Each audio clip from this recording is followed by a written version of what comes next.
প্ৰকাণ্ড তলা ওলমিছে চাপৰত। যোৱা ৫ মাৰ্চত এই কাৰ্যালয়টোলৈ প্ৰশ্ন উত্থাপন হৈছিল বিধানসভাৰ মজিয়াত আৰু এক প্ৰকাৰৰ যেন উত্তপ্ত পৰিস্থিতিৰ সৃষ্টি হৈছিল সদনত।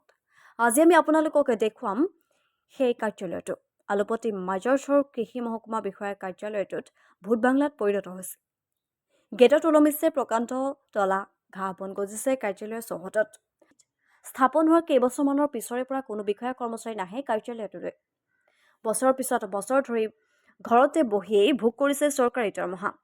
চৰকাৰী কৰ্মচাৰী বুলিবলৈ এজন চকীদাৰ আছে কাৰ্যালয়খনত। কাৰ্যালয়খনৰ দ্বাৰা কোনো ধৰণৰ উপকৃত হোৱা নাই কৃষকসকল। ঘৰত বহি বহি আঁচনি ৰূপায়ণ কৰা দেখুৱাই বিষয়া কৰ্মচাৰীসকলে লুটি খাইছে লাখ লাখ টকাৰ আঁচনিৰ ধন। কৃষকৰ সলনি একাংশ মধ্যভোগী দালালে উপভোগ কৰিছে চৰকাৰী ধন আৰু এই অভিযোগ উত্থাপন কৰিছে স্থানীয় ৰাইজে। আনকি কৃষকসকলে গমেই নাপায় এইখন কিহৰ কাৰ্যালয়। সচেতন মহলে বহুবাৰ জিলা প্ৰশাসনক অৱগত কৰাইছে যদিও লাভ কৰা নাই কোনো ধৰণৰ ফলাফল। পুনৰ কাৰ্যালয়খনৰ কাৰ্যক্ৰম কৰিবলৈ মুখ্যমন্ত্ৰীক আহ্বান জনাইছে স্থানীয় লোকে। দুৰ্নীতিৰ প্ৰতি শূন্য সহনশীল চৰকাৰৰ কৰ্মবীৰ মুখ্যমন্ত্ৰী আৰু বিভাগীয় মন্ত্ৰীয়ে ইয়াৰ তদন্তৰ সাপেক্ষে ব্যৱস্থা গ্ৰহণ কৰিব বুলি আশা ব্যক্ত কৰে স্থানীয় ৰাইজে। তদুপৰি ইয়াৰ লগত জড়িত বিষয়া কৰ্মচাৰী দালালৰ ওপৰত উচিত ব্যৱস্থা ল'বলৈ বা আইনী ব্যৱস্থা গ্ৰহণ কৰাৰ আহ্বান জনাইছে।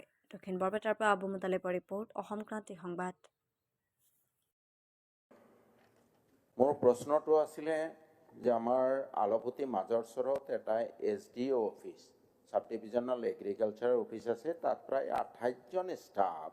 কিন্তু মই আজি বিধায়ক হোৱাৰ 15 বছৰ এদিনো সেই অফিচটোত কোনো মানুহ কোনো অফিচাৰ গৈ নবহে, তেওঁলোকে বৰপেটাৰ পৰা চলায়।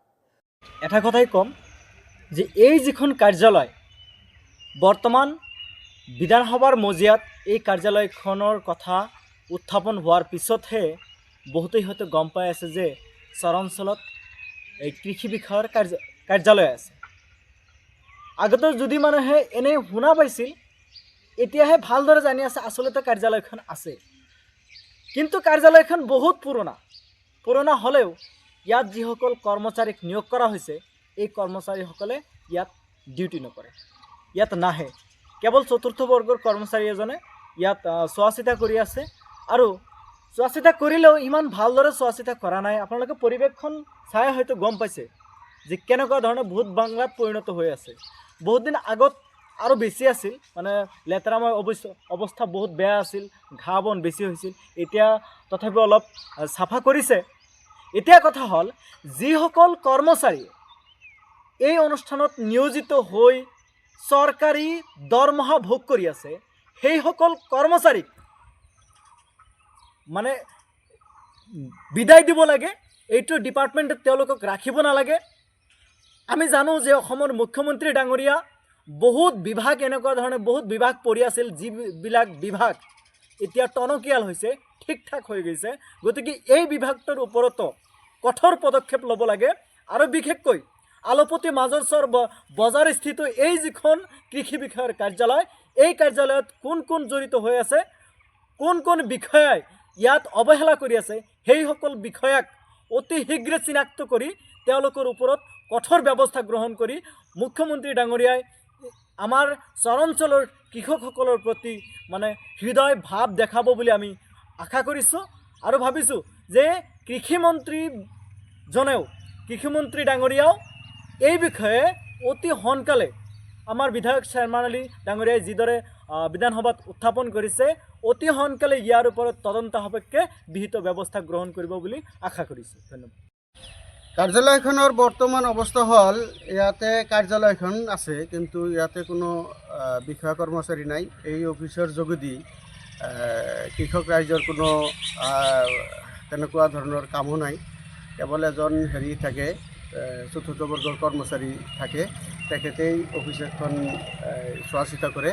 বাকী বিষয়া কৰ্মচাৰীসকল এইখন অফিচত নাহে। অফিচখন স্থাপন হোৱাৰ পৰাই চৰাঞ্চলৰ মানুহখিনিয়ে এটা বিৰাট আশা কৰিছিল যে ইয়াতে এখন কৃষি মহকুমা পৰ্যায়ৰ অফিচ হ'লে চৰাঞ্চলৰ কৃষিজীৱী মানুহৰ বহুতখিনি উপকৃত হ'ব। কিন্তু প্ৰকৃতপক্ষে দেখা গ'ল যে এই অফিচৰ যোগেদি চৰাঞ্চলৰ কৃষক ৰাইজৰ কোনো উপকাৰত নাহিল। এই অফিচৰ যোগেদিয়ে কেনেকুৱা ধৰণৰ আঁচনি আহে সেইবিলাকো কৃষক ৰাইজে গম নাপায় বা ইয়াতে যদিও অফিচখিনি আছে কি হয় ইয়াতে কোনো বিষয়া কৰ্মচাৰী নাহে ফলত এই ইয়াতে যে এটা কৃষি মহকুমা পৰ্যায়ৰ অফিচ আছে মানুহে ইয়াৰ প্ৰয়োজনীয়তাও বোধ নকৰে ইয়াৰ কৃষক ৰাইজে আমাৰ ইয়াতে থকা বীজ ভাণ্ডাৰৰ দোকানবিলাকক সাৰথি কৰি লৈ তেওঁলোকৰ পৰাই দিহা পৰামৰ্শ লৈ ইয়াতে কৃষি কাৰ্যখিনি কৰে আৰু চৰাঞ্চলৰ কৃষক ৰাইজৰ উৎপাদিত সামগ্ৰীয়ে গোটেই অসমত অভাৱ পূৰণ কৰিবলৈ সক্ষম হৈছে। কিমান দিন ধৰি এনেকুৱা ভূত বাংলাত পৰিণত হৈ আছে অফিচখন? এই অফিচখন স্থাপন হোৱাৰ কিছুদিন ভালে ভালে চলিছিল কিন্তু প্ৰায় 15-20 বছৰে মান হ'ল আজি অফিচখনত নিয়মিতভাৱে কৰ্মচাৰী নাহে। চৰাঞ্চলৰ মানুহে বিভিন্ন ধৰণৰ আবেদন নিবেদন কৰা স্বত্তেও বিভাগীয় কৰ্তৃপক্ষই ইয়াৰ কোনো পদক্ষেপ গ্ৰহণ নকৰিলে চৰাঞ্চলৰ মানুহে মন্ত্ৰী বা DC কৃষি বিষয়া এখেতসকলক বহুত আবেদন নিবেদন কৰিছিল কিন্তু প্ৰকৃতপক্ষে সেই আবেদন নিবেদনখিনি কোনো কামত নাহিল।